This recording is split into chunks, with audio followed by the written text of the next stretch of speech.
कभी कल्पना की है आपने कि किसी के ललाट से किसी दिव्य शक्ति का जन्म हो सके? आज हम सुनेंगे उसी दिव्य जन्म की कथा। भगवान शिव की, महादेव की प्रत्येक लीला अपने भीतर सृष्टि का कोई गहरा रहस्य समेटे हुए है। और आज की कथा हमें उसी दिव्य रहस्य तक ले जाती है जहाँ शिव के ललाट से प्रकट होती है एक महान शक्ति। तो आज हम प्रवेश कर रहे हैं शिव महापुराण की रुद्र संहिता पार्वती खंड के 10वें अध्याय में, जहाँ भौम मंगल ग्रह का प्राकट्य होने वाला है। ये केवल एक दिव्य जन्म की कथा नहीं है, बल्कि शिव की अनंत शक्ति, सृष्टि की रहस्यमयी व्यवस्था और ग्रहों के आध्यात्मिक महत्व को समझने का एक बहुत ही सुंदर अवसर है। तो आइए श्रद्धा और जिज्ञासा के साथ इस अद्भुत प्रसंग का श्रवण करें। नारद उवाच। विष्णु शिष्य महाभाग विधेशैव वर प्रभो शिवलीलामिमां व्यासात् प्रीत्या मे वक्तुमर्हसि सती विरहयुक् शम्भुः किं चक्रे चरितं तथा तपः कर्तुं कदा यातो हिमवत् प्रस्थमुत्तमम् शिवाशिव विवादो भूत् कथं कामक्षयश्च वै तपः कृत्वा कथं प्राप शिवं शम्भुं च पार्वती तत्सर्वमपरं चापि शिवसच्चरितं परं वक्तुमर्हसि मे ब्रह्मन् महानन्दकरं शुभम्। सूत उवाच। इति श्रुत्वा नारदस्य प्रश्नं लोकाधिपोत्तमः विधिः प्रोवाच सुप्रीत्या स्मृत्वा शिव पदाम्बुजम्। तो नारद जी अब आगे की कथा सुनने को उत्सुक हैं और अपने पिता ब्रह्मा जी से कह रहे हैं, हे विष्णु शिष्य, हे महाभाग, हे विधे, हे शिव भक्तों में श्रेष्ठ, हे प्रभु, आप शिवजी की इस लीला को प्रीतिपूर्वक विस्तार से मुझसे कहिए। सती के विरह से युक्त होकर शिवजी ने कौन सा चरित्र किया और वे उत्तम हिमालय पर्वत पर तप करने के लिए कब आए? शिवा और शिवजी का विवाद और कामदेव का विनाश किस प्रकार हुआ? पार्वती ने तपस्या करके किस प्रकार कल्याणकारी शंभु को प्राप्त किया? हे ब्रह्मन, इन सब बातों को तथा महान आनंद देने वाले अत्यंत सुंदर शिव चरित्रों को मुझसे कहिए। तो सूत जी बोले, नारद जी के इस प्रश्न को सुनकर लोकाधिपतियों में श्रेष्ठ ब्रह्मा जी शिव जी के चरण कमल का ध्यान करके अति प्रसन्नता पूर्वक कहने लगे। ब्रह्मोवाच। देवर्षेशैव वर्याद्य तद्यशः शृणु चादरात् पावनं मङ्गलकरं भक्तिवर्धनम् उत्तमम् आगत्य स्वगिरिं शम्भुः प्रिया विरह कातरः सस्मार स्वप्रियां देवीं सतीं प्राणाधिकां हृदा गणानाभाष्य शोचंस्तां तद्गुणान् प्रेम वर्धनान् वर्णयामास सुप्रीत्या दर्शयन् लौकिकीं गतिम् दिगंबरो बभूवाथ त्यक्त्वा गार्हस्थ्यस्य गतिं पुनर्बभ्राम लोकान् वै सर्वान् लीला विशारदः न प्राप दर्शनं क्वापि सती विरह दुःखितः पुनश्च गिरिमायातः शंकरो भक्तशंकरः तो ब्रह्मा जी बोले, हे देवर्षि, हे शैववर्य, मंगल करने वाले, उत्तम भक्ति को बढ़ाने वाले पावन शिव चरित्र को अब आप आदरपूर्वक सुनिए। अपने पर्वत पर आकर प्रिया के विरह से दुखी शंभु ने प्राणों से भी बढ़कर अपनी प्रिया सती देवी का हृदय से स्मरण किया। वे अपने गणों को बुलाकर उन सती के लिए शोक प्रकट करते हुए, लौकिक गति दिखाते हुए उनके प्रेम वर्धक गुणों का अत्यंत प्रेम पूर्वक वर्णन करने लगे। लीला विशारद वे शिवजी गृहस्थोचित उत्तम आचरण को छोड़कर दिगंबर हो गए और पुनः सभी लोकों में भ्रमण करने लगे। सती के विरह से दुखी हुए भगवान शंकर को कहीं भी सती का दर्शन प्राप्त नहीं हुआ। तब भक्तों का कल्याण करने वाले शिवजी पुनः कैलाश पर्वत पर आ गए।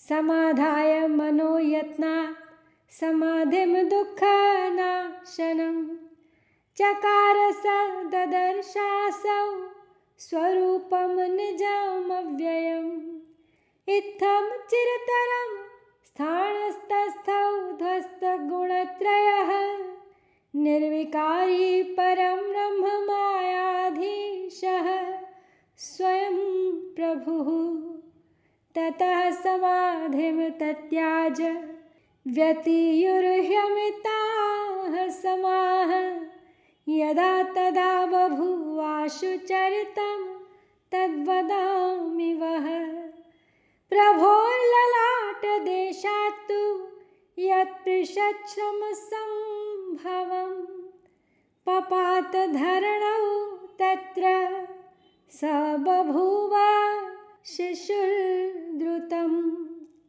चतुर्भुजो अरुणाकारो रमणीयाकृतिर्मुने अलौकिकद्युतिः श्रीमांस्तेजस्वी परदोषः।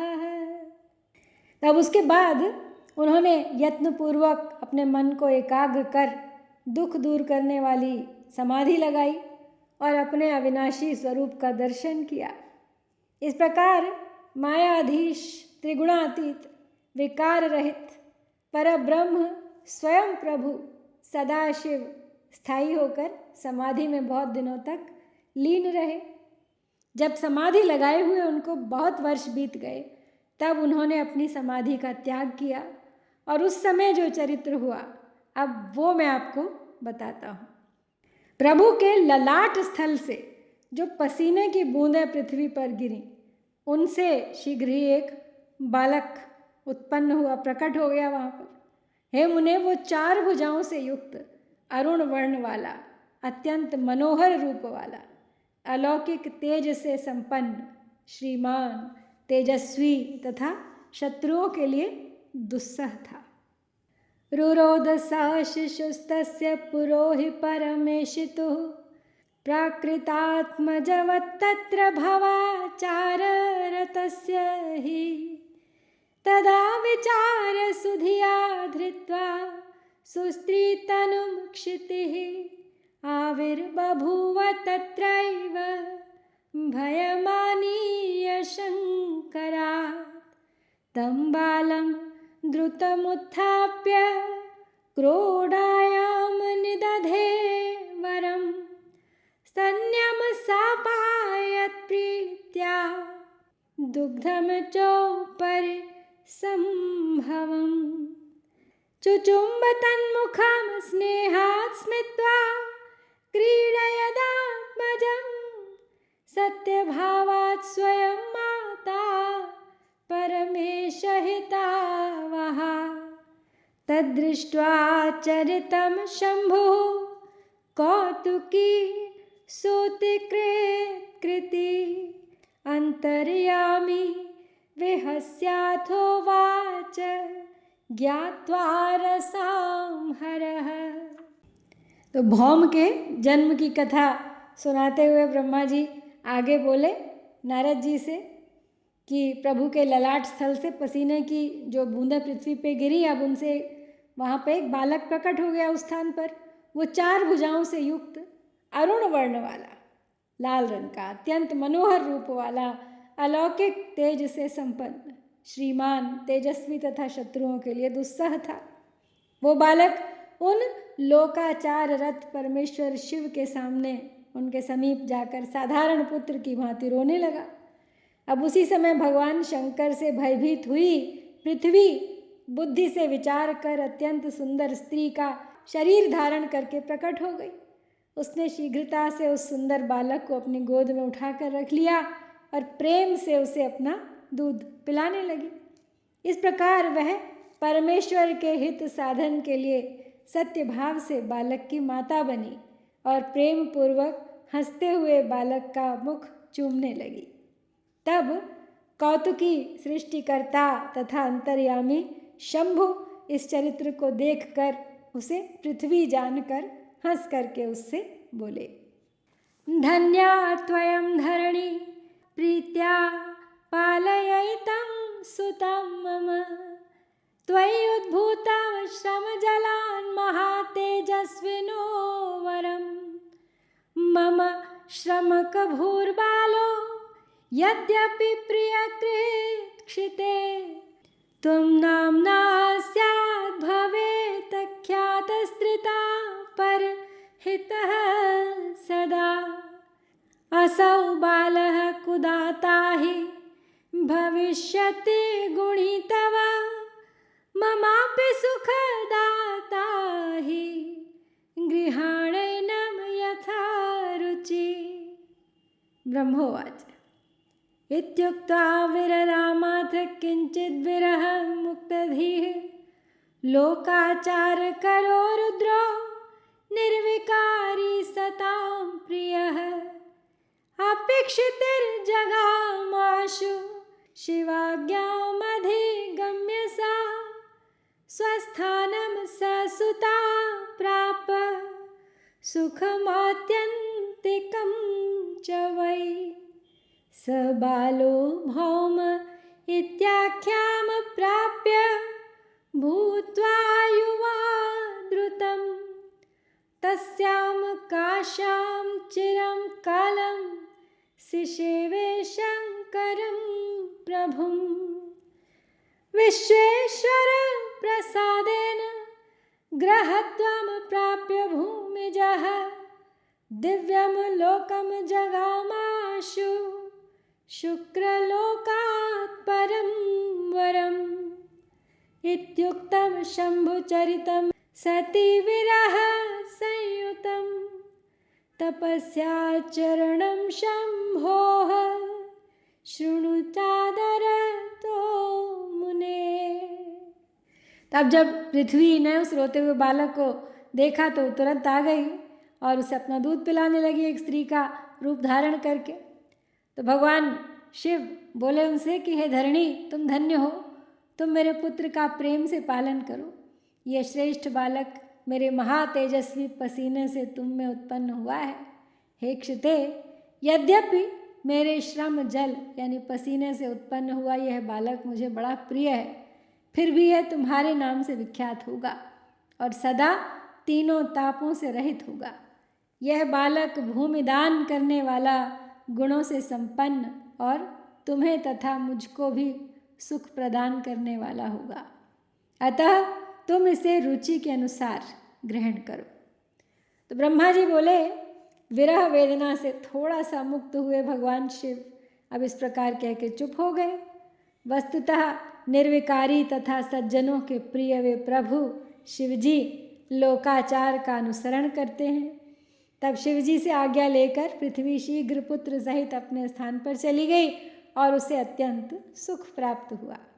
वह बालक भौम नाम प्राप्त करके शीघ्र ही युवा हो उस काशी में बहुत काल तक शिवजी की सेवा करता रहा। इस प्रकार वह भूमि पुत्र विश्वेश्वर की कृपा से ग्रह पद प्राप्त कर शुक्रलोक से भी आगे दिव्यलोक में चला गया। हे मुने, मैंने सती के विरह युक्त शिव चरित्र को आपसे कह दिया।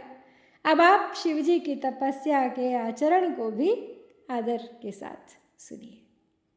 तो उसे सुनेंगे हम अगले अध्याय में। यहाँ पे श्री शिव महापुराण के अंतर्गत द्वितीय रुद्र संहिता के तृतीय पार्वती खंड में भौम की उत्पत्ति तथा शिवलीला वर्णन नाम का ये 10वां अध्याय समाप्त होता है। तो आज की कथा में हमने देखा कि भगवान शिव की प्रत्येक लीला हमें ये सिखाती है कि सृष्टि का प्रत्येक रहस्य दिव्यता से ही जन्म लेता है। और इसी दिव्य भाव के साथ मिलेंगे अगले अध्याय में, अगले सप्ताह आज ही के दिन। प्रतीक्षा कीजिएगा। ओम श्री सांब शिवाय नमः। जय भारत।